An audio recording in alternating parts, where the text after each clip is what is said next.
वो लड़की मोहब्बत में बड़ी प्रैक्टिकल निकली। उसे मुझ में हजारों ऐब नजर आने लगे। उसे लगने लगा कि उससे मोहब्बत की सिलेक्शन में गलती हो गई है। मुझे वो लोगों के साथ कंपेयर करने लगी।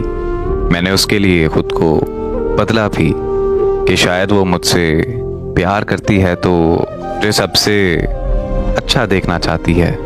मेरे गुजरे कल की वजह से मेरे आज को भी बुरा जानने लगी, मुझ पर शक करने लगी और इल्ज़ाम लगाने लगी। अब वो मुझ पर एक इल्ज़ाम लगाकर खुदा हाफिज बोलकर छोड़ गई है। अब मैं भी उसे कभी नहीं पकड़ूंगा और ना ही उसे वापस मुड़कर पुकारूंगा। ऐसा नहीं है कि मैं उससे मोहब्बत नहीं करता, पर अब और जिल्लत और इल्ज़ामात बर्दाश्त नहीं होते।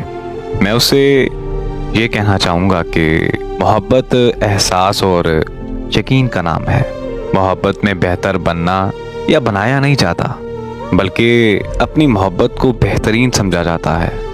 अगर तो तुम में बेहतरीन का एहसास नहीं है तो यकीन मानो कि तुम्हें मोहब्बत नहीं है, बल्कि बेहतरीन की तलाश है जो कि बिल्कुल तुम्हारी ख्वाहिश के मुताबिक हो।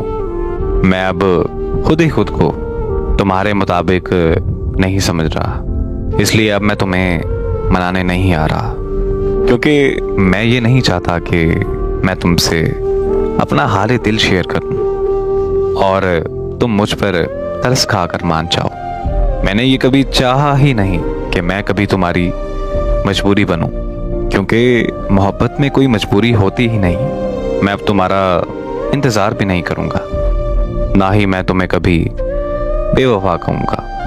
पर एक बात तुम्हें कहना चाहूँगा कि अब की बार मोहब्बत के बाद बेहतरीन की तलाश बंद कर देना, क्योंकि हर इंसान में अच्छाई और बुराई दोनों ही होती हैं और बेहतरीन सिर्फ अल्लाह की ज़ात है।